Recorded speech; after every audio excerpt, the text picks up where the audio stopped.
I went to the hospital to care for my wife after an injury. While she slept, the head nurse slipped me a note. Don't come back. Check the camera. My hands shook. What I saw made me cry. Before we dive deeper into this story, I have one small request. Please subscribe, drop a like, comment, and hit that hype button to boost this channel so more people can discover these incredible Reddit stories.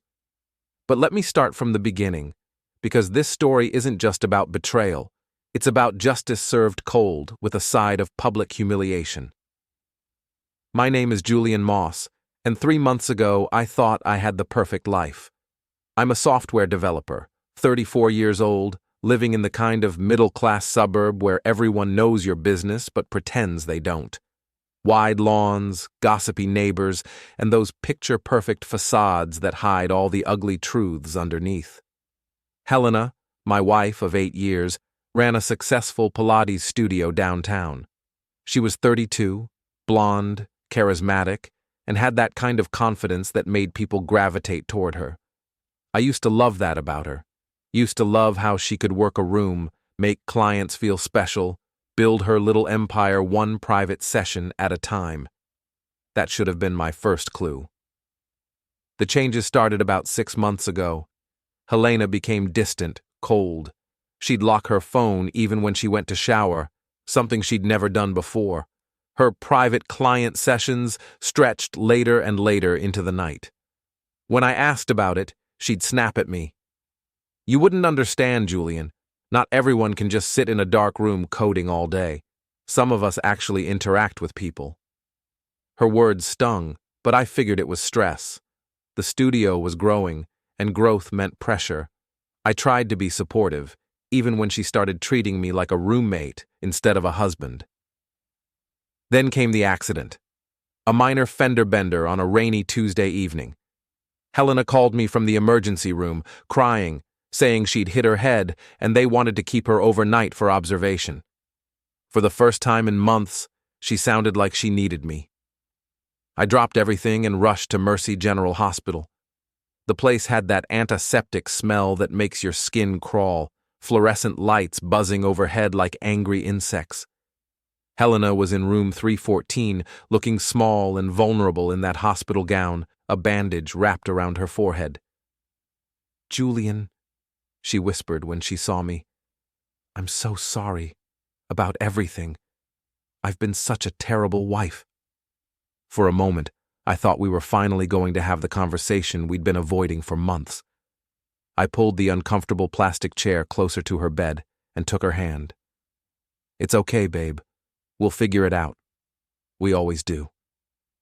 She squeezed my fingers, and for the first time in forever, it felt like we were actually connecting. The nurse, a sturdy woman in her 40s with kind eyes and graying hair, checked Helena's vitals and told us she'd be monitoring her through the night. Concussions can be tricky, Nurse Sandra explained. We want to make sure there's no swelling or complications. You're welcome to stay, Mr. Moss, but she'll probably sleep most of the night. Helena drifted off around 9 p.m., her breathing steady and peaceful. I sat there watching her, thinking about our early days together, when she'd laugh at my sarcastic jokes and we'd spend entire weekends in bed talking about our dreams. Maybe this accident was a wake-up call. Maybe we could find our way back to each other. I must have dozed off in that awful chair, because the next thing I knew, someone was gently shaking my shoulder. It was Nurse Sandra, her expression serious. Mr. Moss, I need to speak with you privately. My heart jumped. Is Helena okay? Is there something wrong with her head injury? She's fine, medically speaking. Sandra glanced around the hallway, then pressed a folded piece of paper into my hand. Don't come back. Check the camera. Before I could ask what she meant, she walked away, her soft-soled shoes squeaking against the linoleum floor. I stared at the note, my hands trembling. What camera? What was she talking about? Then it hit me. The pet camera. 6 months ago, Helena had insisted we install a monitoring system to keep an eye on our dog, Buster, while we were at work. The camera had motion detection and recorded everything to an app on our phones. It was positioned in our bedroom, because that's where Buster liked to sleep during the day. I pulled out my phone with shaking fingers and opened the app. The timestamp showed it was currently 11:47 p.m. I scrolled back through the day's recordings, my heart pounding so hard I could hear it over the hospital's ambient noise. There. 9:15 p.m. Just 15 minutes after Helena had fallen asleep in my arms. The camera showed our bedroom, and there was a man inside. Not just any man. Leo Brennan, Helena's so-called best friend and business partner. The guy who'd been coming around more and more often, always with some excuse about studio business or needing Helena's advice on his failing marketing company. But Leo wasn't there to discuss business. He was systematically going through our dresser drawers, stuffing items into a black duffel bag. My expensive watch collection, the vintage Rolex my father had left me, the Omega I'd bought to celebrate my first big promotion. He was taking documents from my home office, including what looked like my passport and birth certificate. I watched in stunned silence as Leo moved through our bedroom like he owned the place, pocketing jewelry, rifling through Helena's vanity, even taking some of her expensive perfumes. But it was what happened next that made me freeze. Leo pulled out his phone and made a call. The camera didn't pick up audio, but I could read his lips well enough to understand.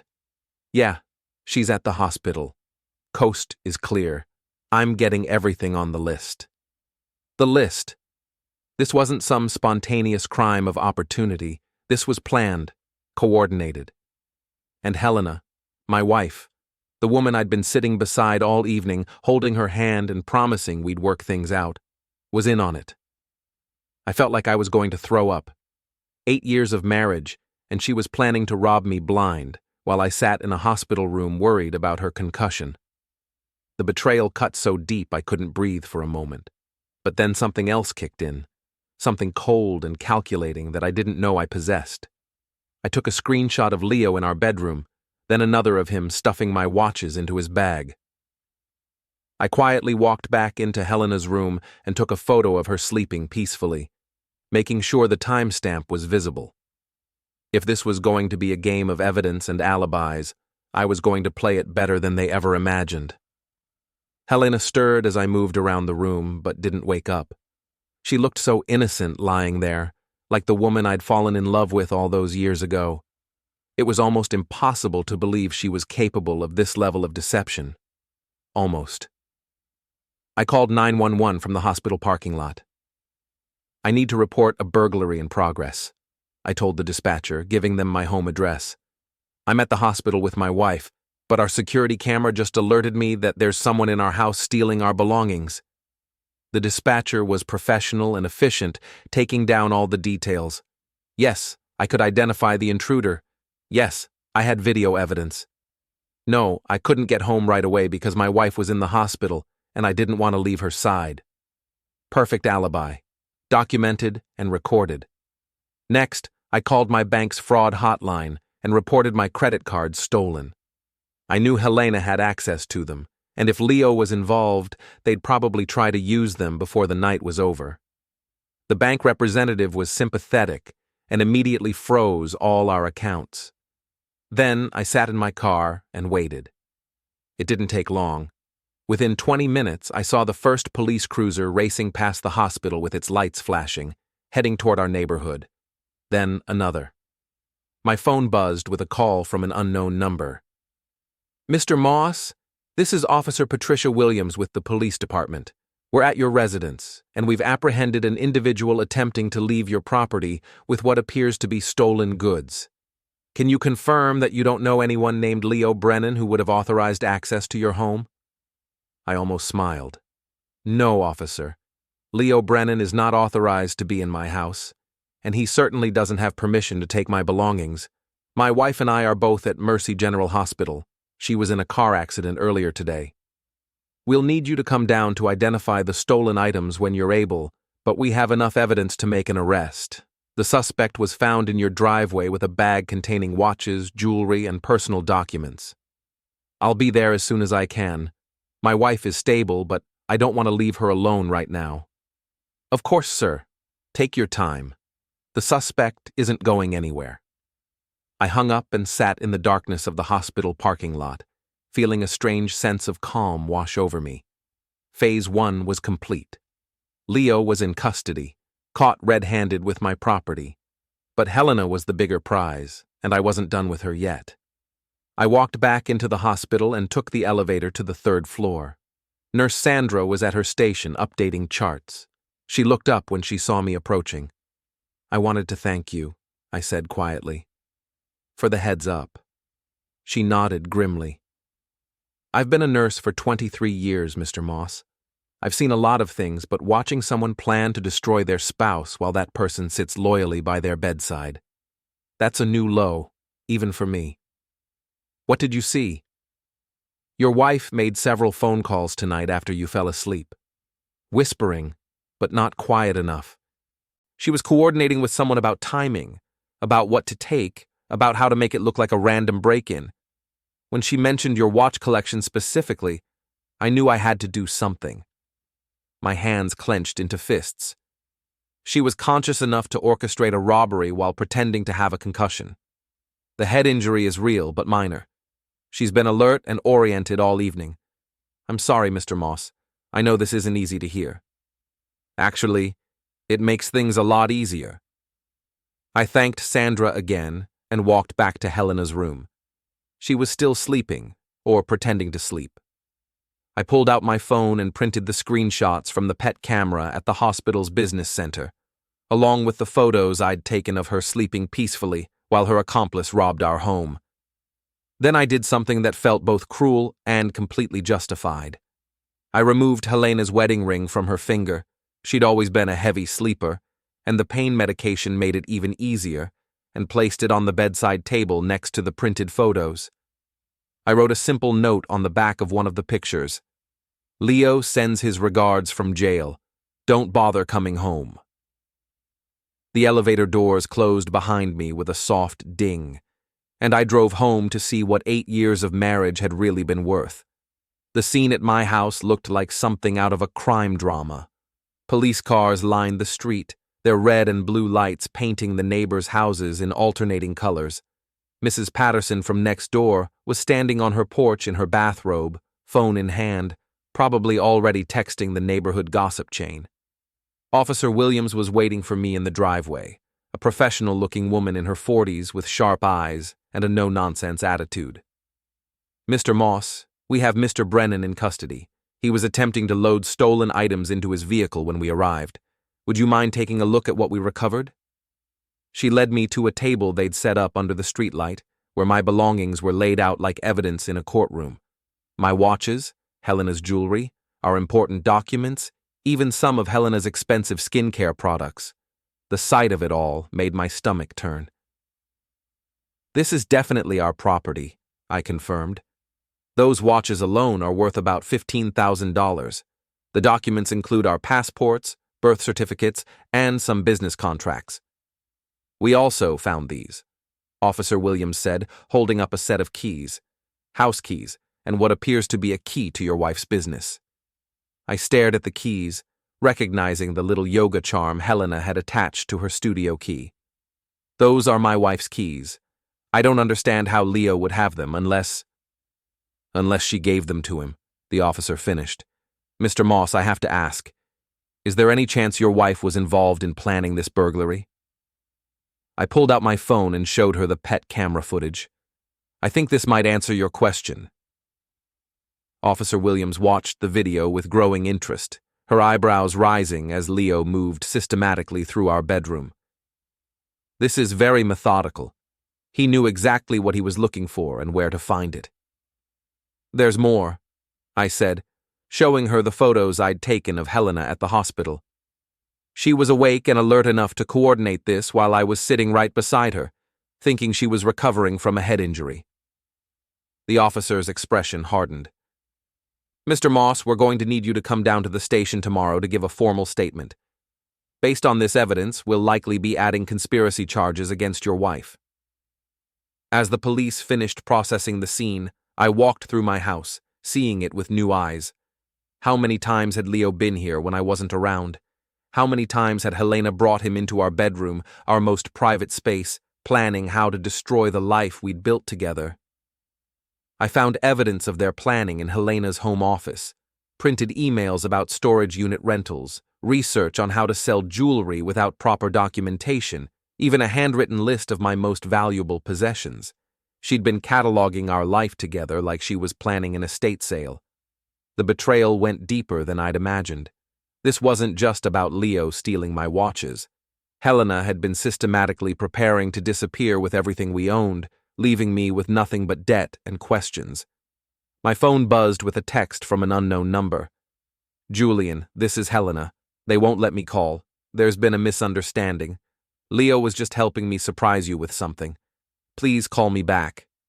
I stared at the message for a long moment, then deleted it without responding. The next morning, I woke up in my own bed for the first time in months, without the sound of Helena's alarm going off at 5:30 a.m. for her early Pilates classes.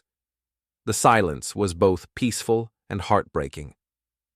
My phone had 17 missed calls from Helena and 12 voicemails I didn't bother to listen to.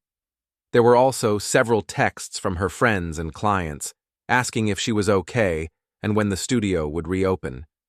That's when I realized Helena's arrest would be public record, and in a town this size, news traveled fast. Her carefully constructed image as the successful, devoted wife and businesswoman was about to crumble, and everyone would be watching. I made coffee and sat in my kitchen, looking out at the neighbors' houses, thinking about how to handle the inevitable questions. Mrs. Patterson was already sweeping her porch for the third time, clearly hoping I'd come outside so she could interrogate me about the police cars. Instead, I called my lawyer. "David, it's Julian Moss.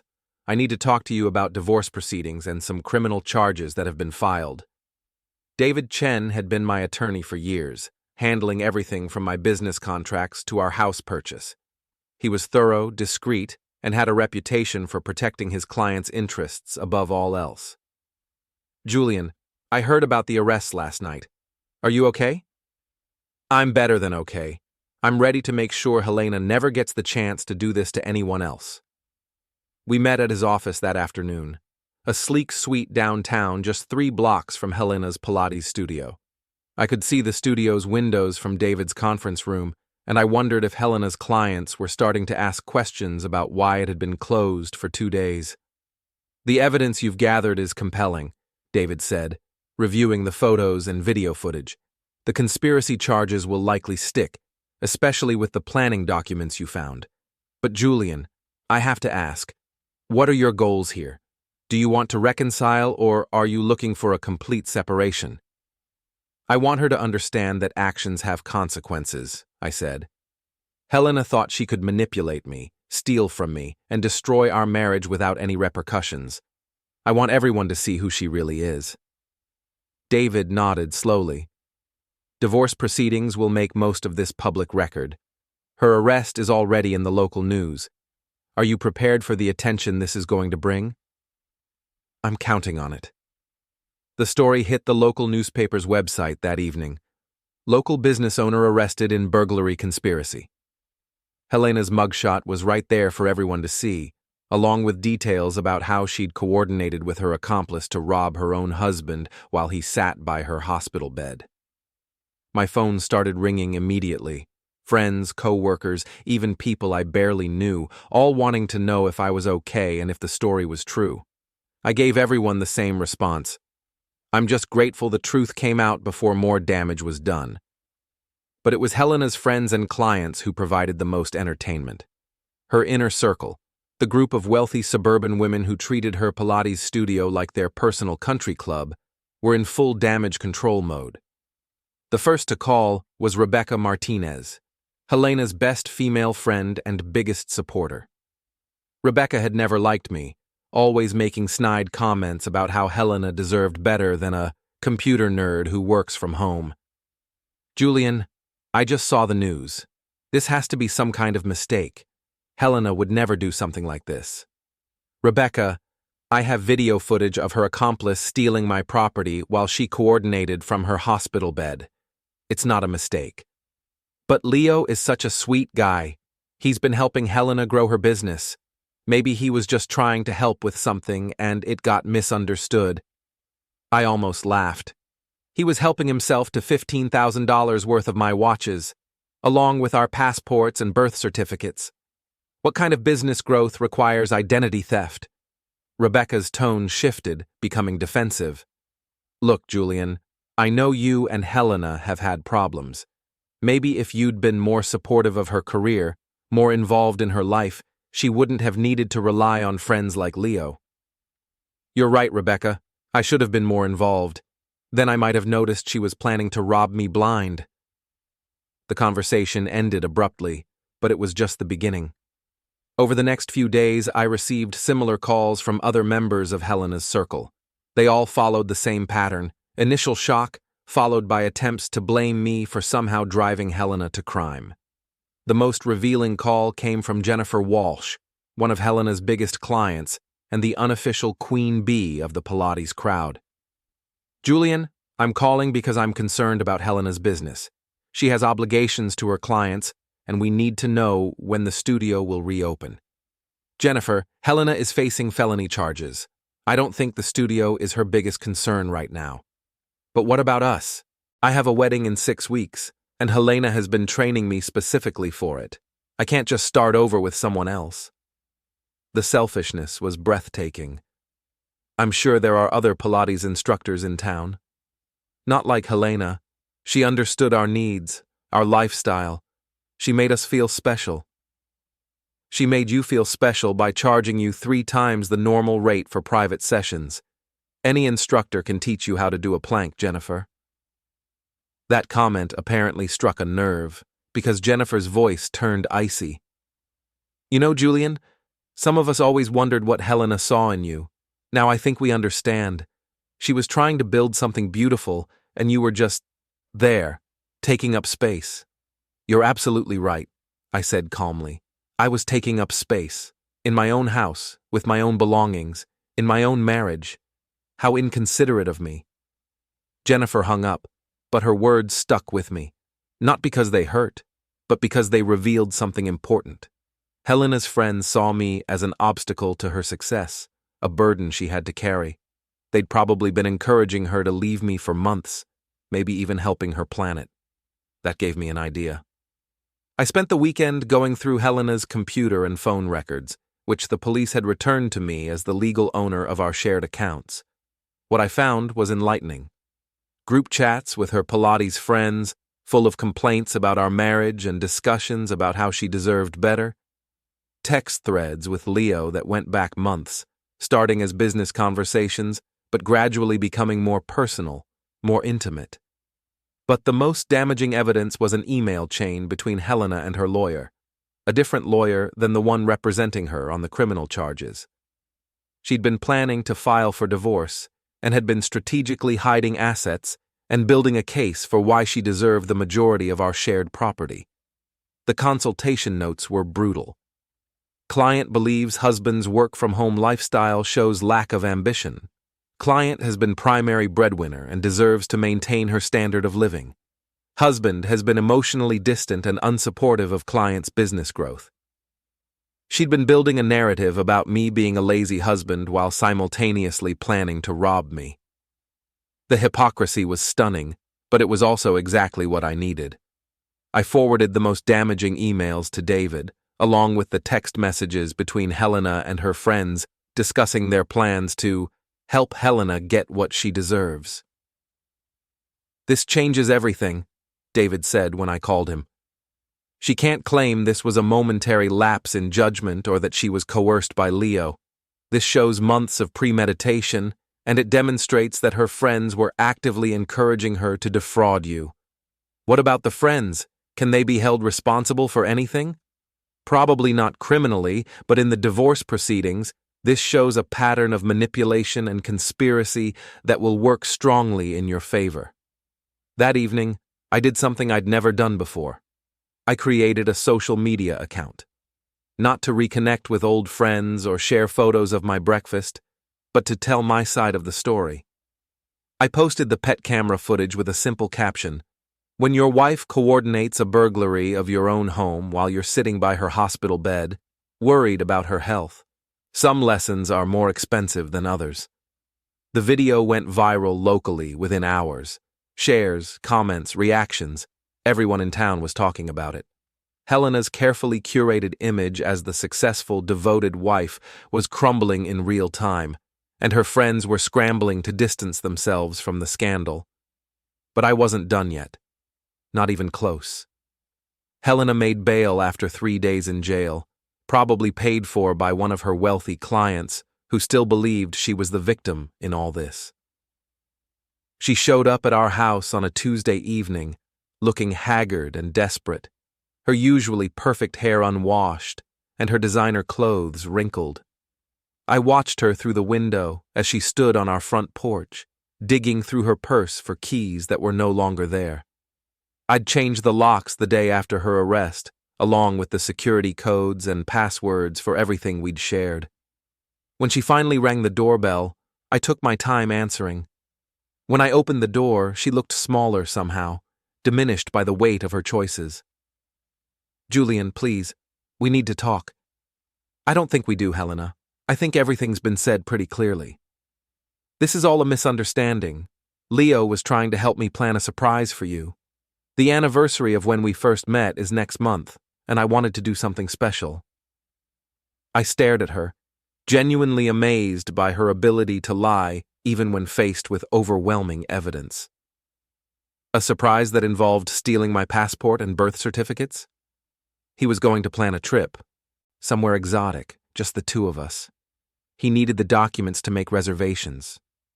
And the watches? Were those part of the surprise too? Helena's facade cracked slightly. "Julian, I know how this looks, but you have to believe me. I love you. I would never intentionally hurt you.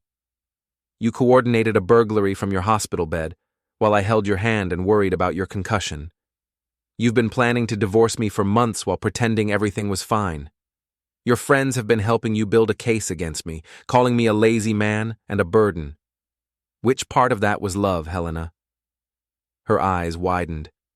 She hadn't expected me to know about the divorce planning or the conversations with her friends. "You went through my private things." "Your private things?"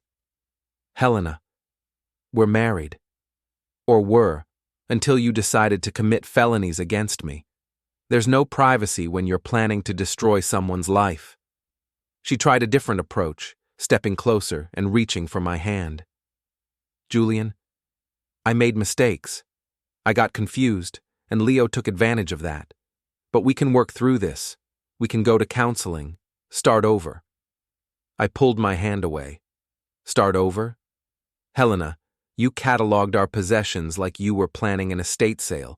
You researched how to sell stolen jewelry. You told your friends I was holding you back from your dreams. What exactly would we be starting over from?" I was angry. I said things I didn't mean. But deep down, I still love the man I married. The man you married was apparently too boring and unambitious for you, at least according to the legal consultation notes I found on your computer. Helena's mask finally slipped completely, and I saw the real person underneath, calculating, manipulative, and furious at being caught. "You had no right to go through my computer." "I had every right. It's my computer, Helena. I bought it, I set it up, and I pay for the internet service, just like I paid for everything else while you built your little empire and planned to take it all away from me. I built that business myself, with my financial support, in a building I co-signed the lease for, using equipment I helped you buy. But you're right, Helena. You did build something. You built an elaborate plan to destroy our marriage while making me think I was the problem."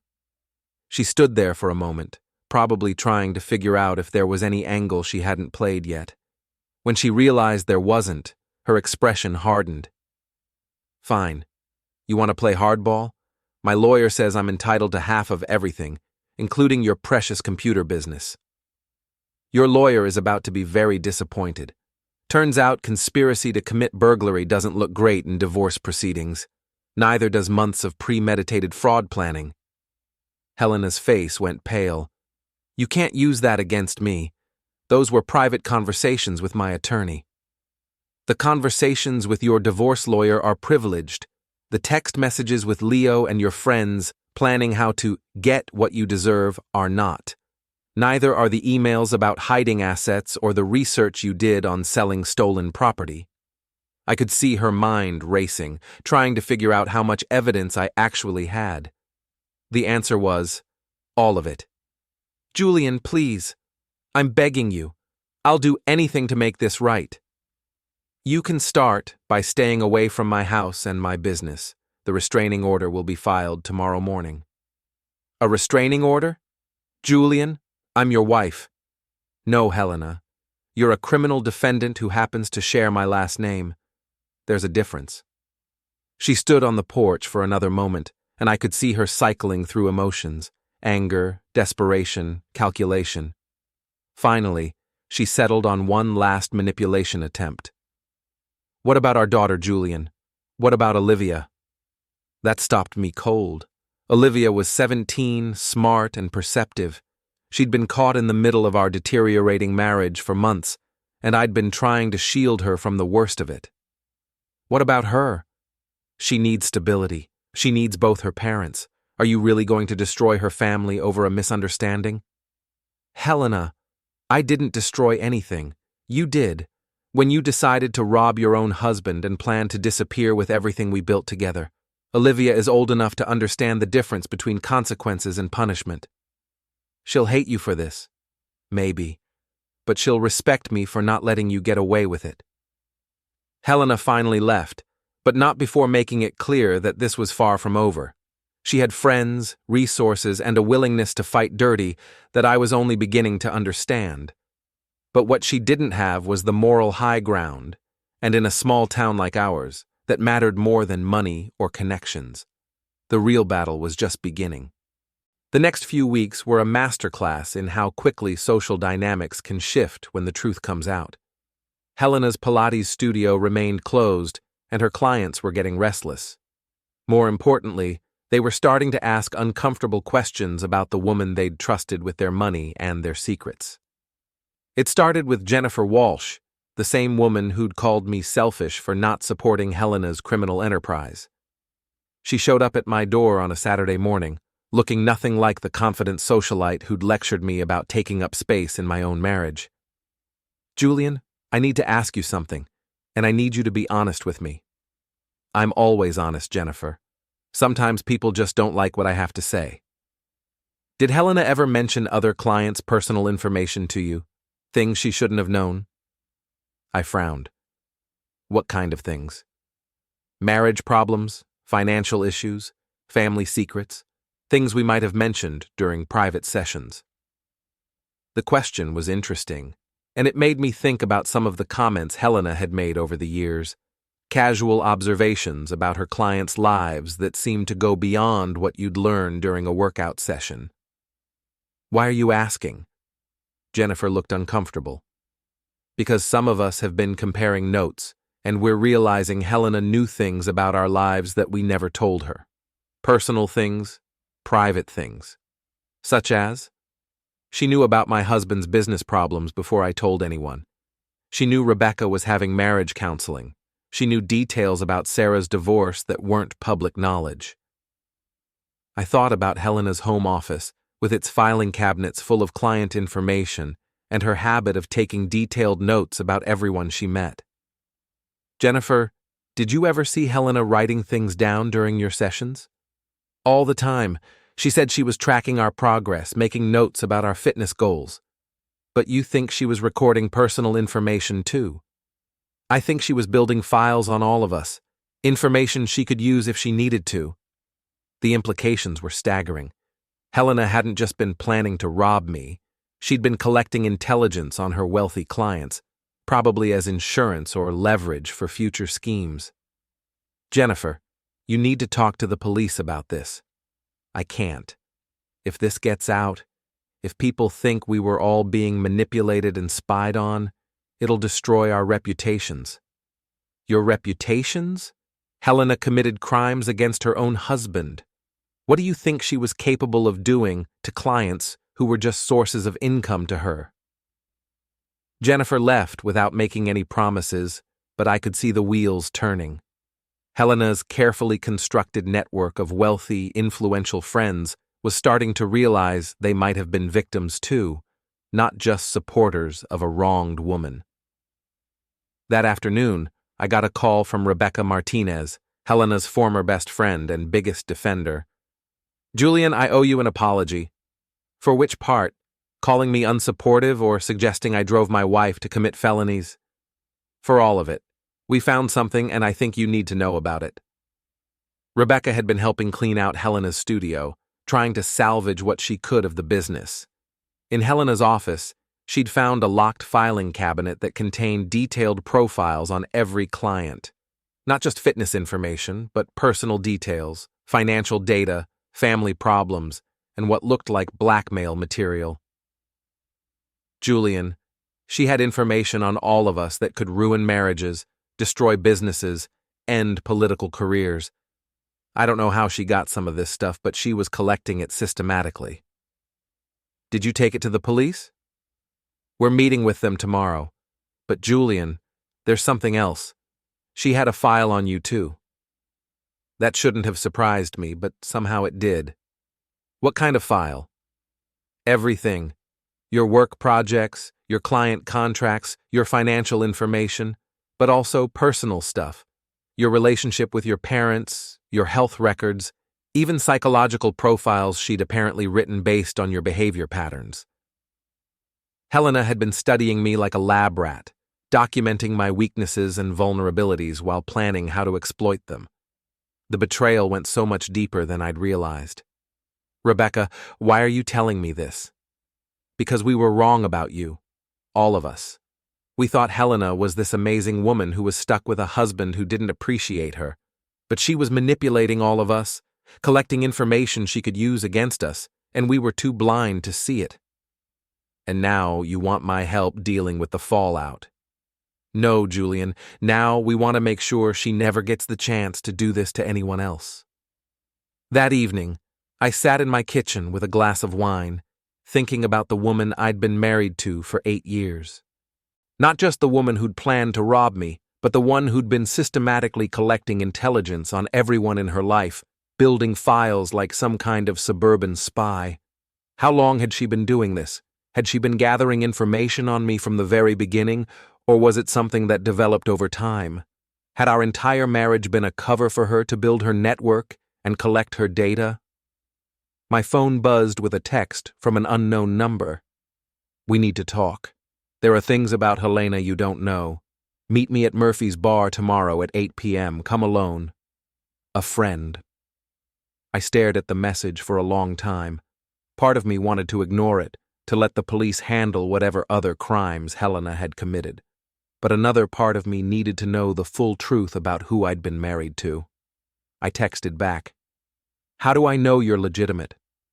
The response came immediately. "Because I have the other files, the ones Rebecca didn't find." Murphy's bar was the kind of place where people went to have conversations they didn't want overheard. Dim lighting, high-backed booths, and a bartender who minded his own business. I arrived at exactly 8 p.m. and found a woman in her 50s sitting in the corner booth, nursing a whiskey and looking like she hadn't slept in days. "Mr. Moss? I'm Patricia Stone. I used to work for Helena." I slid into the booth across from her, studying her face. She looked familiar, but I couldn't place her. "You were at the studio?" "I was Helena's business manager for the first 3 years. I handled her books, her client contracts, her insurance, everything that made her look legitimate." "Used to work for her?" Patricia took a long sip of her whiskey. "She fired me 6 months ago when I started asking questions about some of her business practices." "What kind of questions?" "The kind that get you fired when you work for someone like Helena." She reached into her purse and pulled out a manila folder. "I kept copies of everything, Mr. Moss. Call it insurance, call it covering my ass, call it whatever you want. But when I saw what happened to you, I knew I had to come forward." She slid the folder across the table. Inside were financial records, client contracts, and what looked like surveillance reports on various people around town. Helena wasn't just running a Pilates studio, Mr. Moss. She was running an information brokerage business on the side. A what? She was selling personal information about her clients to interested parties, divorce lawyers, business competitors, political opponents, anyone willing to pay for dirt on wealthy, influential people. I stared at the documents, trying to process what I was seeing. This is why she kept such detailed files on everyone. It's why she cultivated relationships with the wives of successful men. It's why she offered such personalized service and made everyone feel so special. She wasn't building a fitness business, Mr. Moss. She was building an intelligence operation. The implications were staggering. How long was this going on? At least 5 years, probably longer. She started small, just casual information sharing with a divorce attorney who was a friend of a friend. But it grew into something much bigger. Patricia showed me bank records that revealed payments from law firms, private investigators, and what looked like corporate espionage companies. Helena had been making more money from selling secrets than she ever made from teaching Pilates. Why didn't you go to the police when you found out? Because I was scared, Mr. Moss. Helena had files on me, too. She knew things about my personal life, my financial problems, my family issues. Things I'd never told her but she'd somehow discovered. She made it clear that if I caused problems for her, those files would become public. But you're coming forward now. Because what she did to you was a line too far.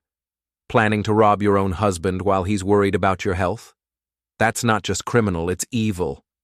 And because I realized that as long as she's free, none of us are safe. Patricia had brought more than just financial records. She had correspondence between Helena and her information buyers, detailed reports on specific individuals, and what looked like blackmail material on half the town's elite. Mr. Moss, your wife wasn't just unfaithful and greedy. She was dangerous. She had dirt on judges, police officials, business leaders, politicians. She could destroy lives with a phone call. And now she's facing criminal charges and probably looking for ways to reduce her sentence. Exactly, which means everyone whose secrets she collected is now at risk. She's going to start making deals, trading information for leniency. I thought about Helena's confident demeanor when she'd shown up at our house, her certainty that she could manipulate the situation to her advantage. She wasn't just planning to use our shared assets in the divorce. She was planning to use her collected intelligence as leverage. Patricia, I need you to take this to the FBI.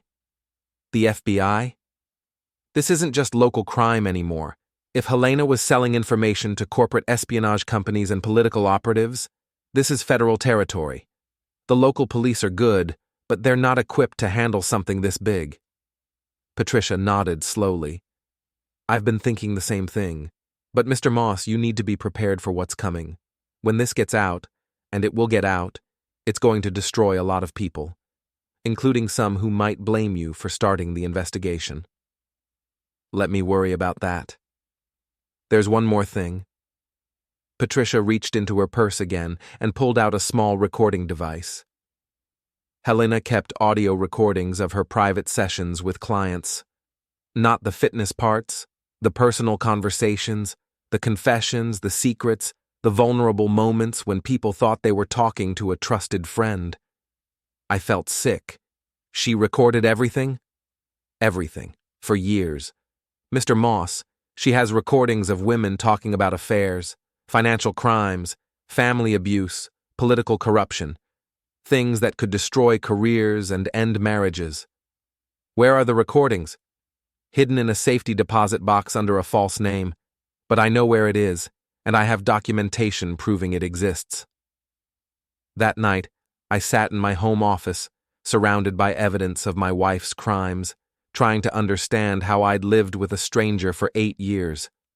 Helena hadn't just been unfaithful. She'd been running a criminal enterprise from our house, using our marriage as cover for activities that could have destroyed dozens of lives. But more than that, I realized that her plan to rob me wasn't just about money. It was about eliminating the one person who might eventually figure out what she was really doing. If she'd succeeded in framing me as an unsupportive husband and disappeared with our assets, I would have been left with nothing, no credibility, no resources, and no way to expose her crimes. The next morning, I called David and told him everything Patricia had revealed. Julian, this changes the entire scope of the case. We're not just talking about burglary and divorce anymore.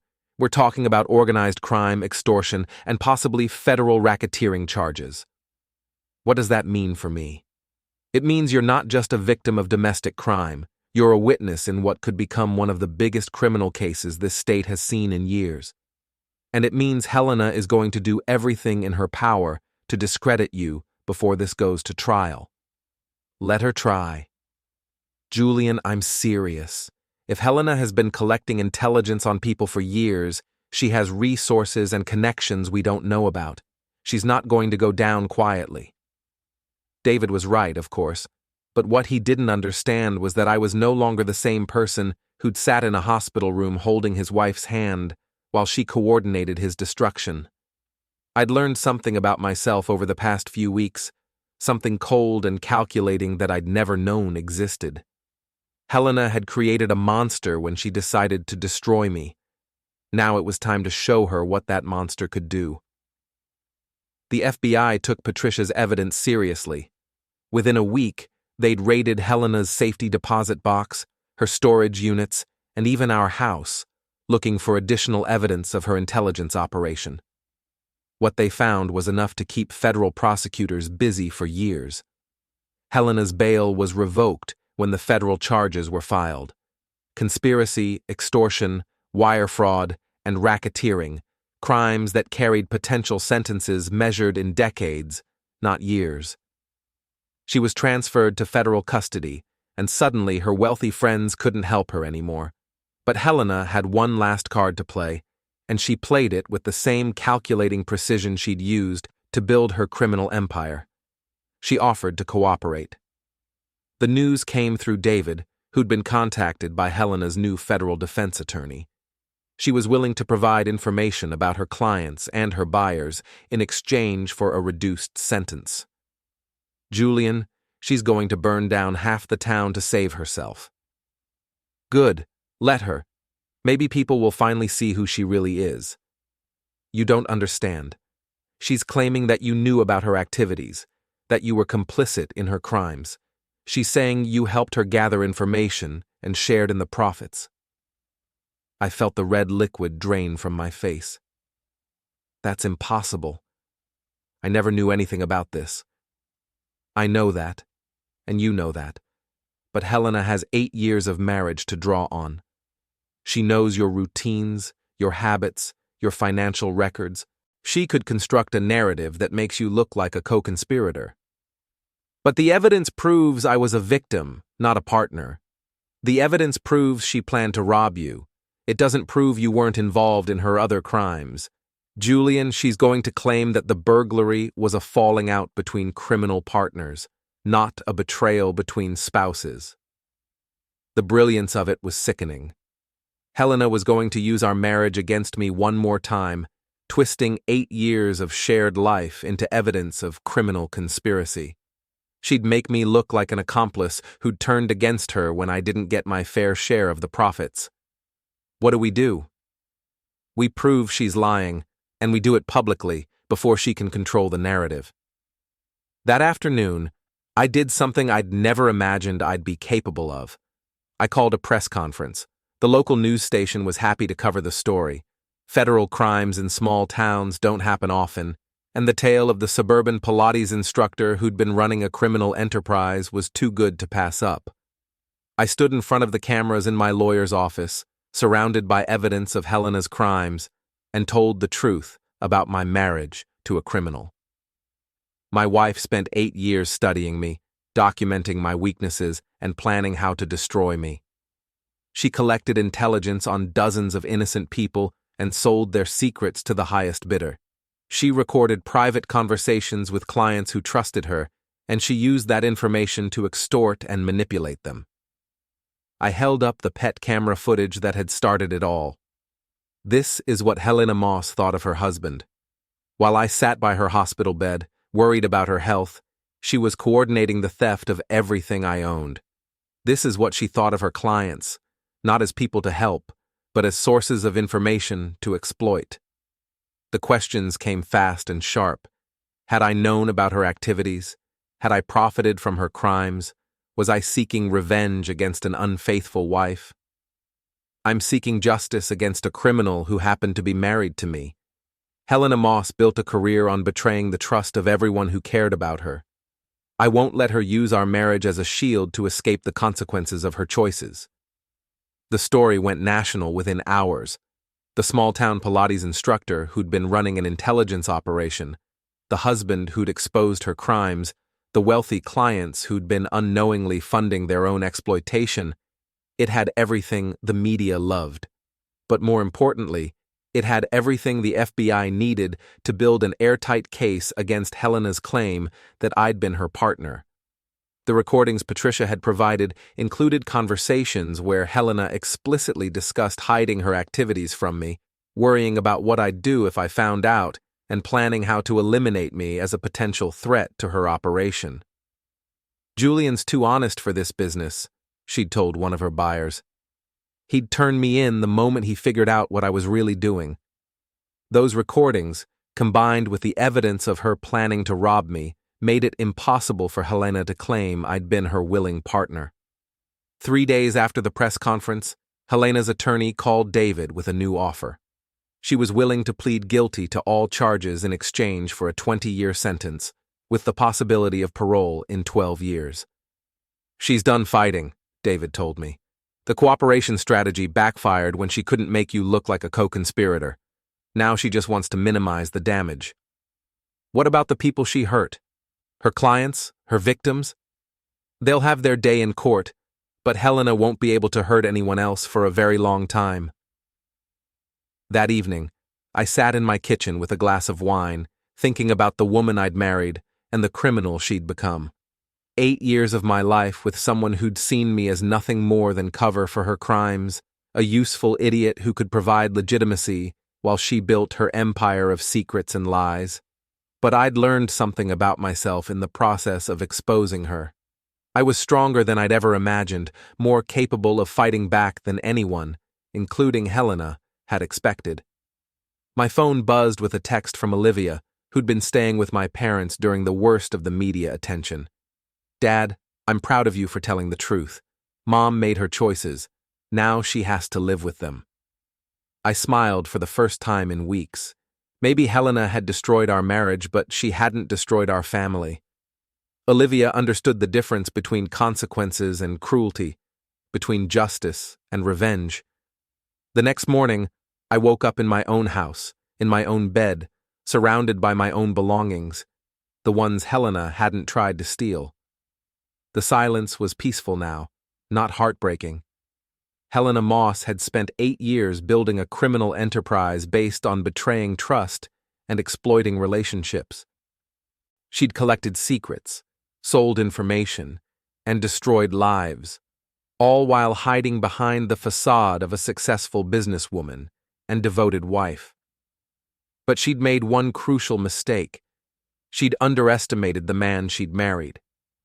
I wasn't the passive victim she'd thought I was. I wasn't the useful idiot who'd provide cover for her crimes without asking questions. I was someone who believed in justice, in truth, and in the idea that actions should have consequences. Helena got 20 years in federal prison. Leo got 5 years for his role in the burglary conspiracy. Her wealthy clients got their secrets exposed and their reputations destroyed. And I got my life back.